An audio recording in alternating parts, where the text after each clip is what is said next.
आने में आया। हजरात, ये हवा के खुशगवार झोंके आए, इस्लाम के ये शहजादे आए, इनके जरिए से इस्लाम पला, इनके जरिए से इस्लाम फूला, इनके जरिए से इस्लाम को नशरो अशात हुई। मगर याद कर लो, ऐ भारत में बसने वाले मुसलमानों, चाहे वो मकतबे फिक्र के लोग हो, चाहे अपने आप को अहले हदीस कहते हो या अपने आप को देवबंदी कहते हो, सुन लो, तुम्हें भी अगर कलमा मिला है तो ख्वाजा के चौखट के सदक़े में मिला है। इसलिए याद कर लो, जब तक हिंदुस्तान में गरीब नवाज का दूधिया गुंबद सलामत रहेगा, तब तक भारत में इस्लाम का की अजमत सलामत रहेगी, इस्लाम का परचम सलामत रहेगा, इस्लाम की शान सलामत रहेगी। इसलिए ऐ लोगों, हिंदुस्तान में इस्लाम कब आया? मेरे पैगंबर के हयात जाहिरी में आया, नबी के जमाने में आया, नबी के दौर में आया। वो वाकया क्या है जिस वाकये को आपने कई मर्तबा सुना होगा, जिस वाकये को मौजज़े शक्कुल कमर कहते हैं। हजरात, जब कुफ्फारे मक्का ने मेरे नबी को चैलेंज किया था और कहा था, वाकई अगर अपना आप नबी हो तो चांद के 2 टुकड़े करके दिखा दो, तो कोहे अबू कुबैस में एक स्कॉलर को बुलाया गया था जिन्हें हबीब यमनी कहा जाता है। हबीब यमनी को बुलाकर नबी को चैलेंज किया जा रहा था। 14वीं रात का चांद है, अपने शबाब पर है। मेरे नबी ने नबूवत वाली उंगली उठा दिया, चांद 2 टुकड़ों में फट गया। पूरे जमाने में अंधेरा एक लम्हे के लिए छा गया। एक हिस्सा उधर था, एक हिस्सा इधर है। बाहवाला अलमौजूदात, एक हिस्सा उधर है, एक हिस्सा इधर है। एक लम्हे के बाद चांद दम हो गया। कहते हैं इस मौजूदे शक्कुल कमर को सिर्फ मक्के के लोगों ने नहीं देखा था, ऐ लोगों, यमन के लोगों ने भी देखा था, मिस्र के लोगों ने भी देखा था, शाम के लोगों ने भी देखा था, इराक के लोगों ने भी देखा था। और ऐ हिंदुस्तानी मुसलमानों, भारत के 2 खुशनसीब राजाओं ने देखा था। एक केरला का राजा था जिसे राजा सामरी या समूरन कहते हैं, बाहवाला तारीख फरिश्ता, बाहवाला अलमौजूदा, जिसे राजा सामरी या समूरन कहते हैं। और एक मध्य प्रदेश का राजा था जिसे राजा भोज कहते हैं। इन दोनों ने अपने महल पे बैठकर चंद्रमा को फटते हुए जब देखा, सुबह होती है तो केरला का राजा, राजा सामरी, ज्योतिषियों को बुलाता है, पंडितों को बुलाता है और कहता है, आज रात में मैंने चंद्रमा को फटते हुए देखा है, कहीं मेरे तख्त के जवाल का वक्त तो नहीं आया है। तो पंडितों ने अपने इल्म की किताब खोली और कहा, महाराज, तेरे तख्त के जवाल का वक्त नहीं आया है। हमारे इल्म की किताब कहती है कि मक्के में आखिरी पैगंबर जन्म ले लिया है, जो इशारा करेगा तो चांद 2 टुकड़ों में बढ़ जाएगा। जब राजा सामरी इतना सुनता है तो बेकरारी आगे बढ़ी। उसने एक कश्ती तैयार किया और नबी से मुलाकात के लिए चल पड़ा। मगर यमन के साहिल पे पहुंचता है तो उसकी कश्ती डूब जाती है। किस्मत की बदनसीबी, टूटी वहां कमान तो 4 हाथ जबकि लबे पाम रह गए। ये तो वहां का किस्सा तमाम हो गया। मगर आओ राजा भोज का किस्सा सुनो। राजा भोज जब सुबह होती है तो पंडितों को बुलाता है। उसके पंडितों ने भी वही जवाब दिया कि महाराज, मक्के में आखिरी पैगंबर होगा जो हजरत आमिना के जिस्म से पैदा होगा। वो जब इशारा करेगा तो चंद्रमा 2 टुकड़ों में बढ़ जाएगा। ऐसा लगता है वो नबी पैदा हुआ है और उसने करतब दिखाया है, अपना मौजज़ा दिखाया है, चंद्रमा को 2 टुकड़े किया है। तो राजा भोज खुद ना गया, 5 कारिंदों को तैयार किया और मक्कतुल मुकर्रमा भेजा। ये 5 कारिंदे जब मक्का गए और रसूलुल्लाह के रुखे ज़ेबा को देखा तो हजारों जान से फरेफ्ता हो गए, हजारों जान से आशिक हो गए। मेरे नबी ने कहा, तुम लोग वापस जाओ और राजा भोज से कह दो, उससे कह दो इस्लाम कबूल कर ले। अगर वो इस्लाम कबूल करेगा तो अब उसका नाम भोज नहीं होगा, उसका नाम अब्दुल्ला होगा। ये 5 तो दीवाने पहले बन चुके थे। ये आए, राजा भोज को नबी का मौजज़ा बताया, रसूलुल्लाह के रुखे ज़ेबा की तारीफ की। राजा भोज दीवाना हो गया।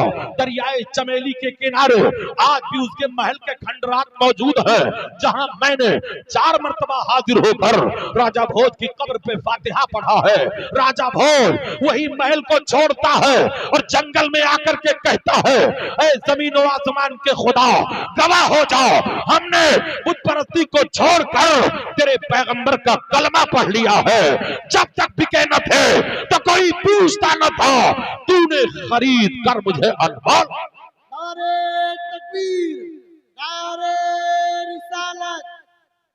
खत्म कुरान कॉन्फ्रेंस मदरसा गुलशन इबादी मौलाना सिराजुद्दीन मुंबई।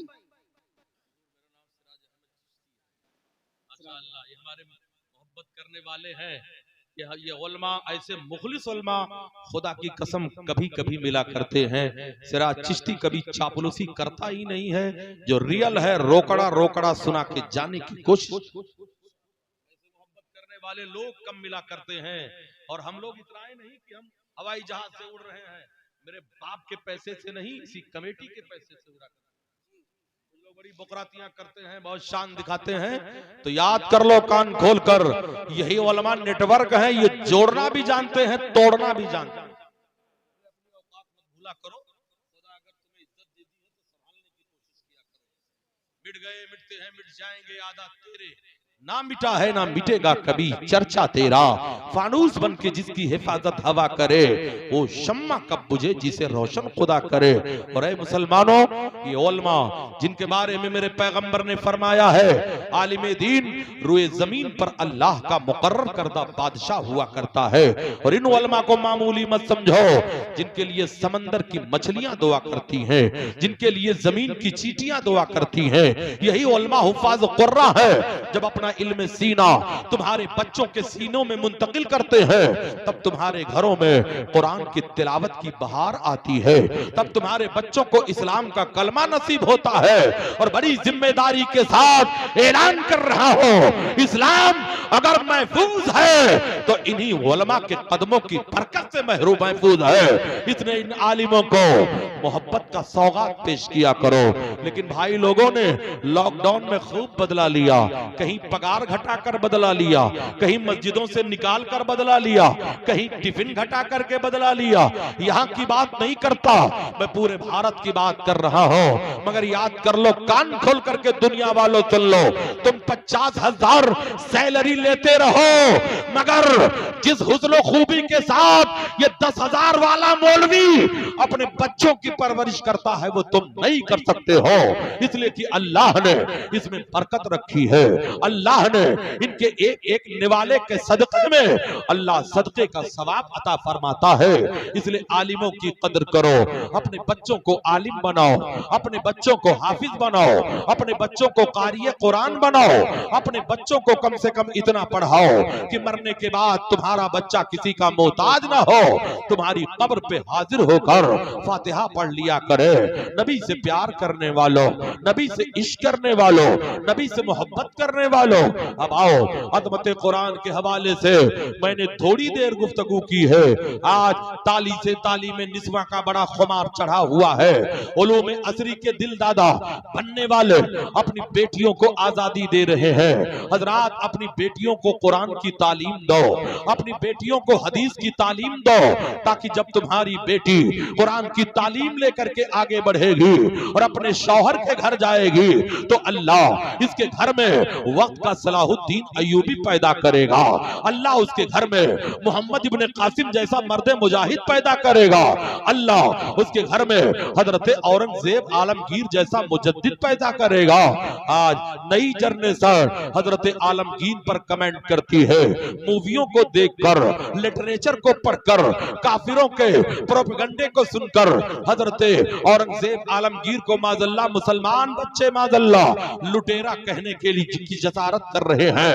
कान खोल करके सुन लो, हजरत मुजद्दिद अल्फसानी शेख अहमद सर हिंदी रहमतुल्लाह ताला अलैह फरमाते हैं, जो अपने जमाने का मुजद्दिद होता है, अपने जमाने के वलियों का ताजदार हुआ करता है। इसलिए हजरत औरंगजेब को सिर्फ मुजद्दिद ही मत कहो, अपने जमाने के वलियों के ताजदार हैं। और आपका इलाका तो उत्तर प्रदेश का है, मगर महाराष्ट्र में एक इलाका खानदेश है, जहां के लोगों को अगर इस्लाम मिला है तो मुजद्दिद के सदक़े में मिला है। हजरत मुजद्दिद से पूछा गया, ये 2-4 घर की आबादी जो आप बसा रहे हो, इसके पीछे वजह क्या है? तो सैयदना औरंगजेब आलमगीर ने कहा था, मेरा मिशन ये है कि जमीन का कोई खित्ता बाकी ना रहे जहां पर अल्लाह के के नाम का सजदा ना हो और जहां खड़े होकर गुंबद खजरा की तरफ सलातो सलाम ना पढ़ा जाए, ये किसका मिशन था? हजरत सैयदना औरंगजेब आलमगीर रहमतुल्लाह ताला अलैह का मिशन था। ऐ नबी से मोहब्बत करने वालों,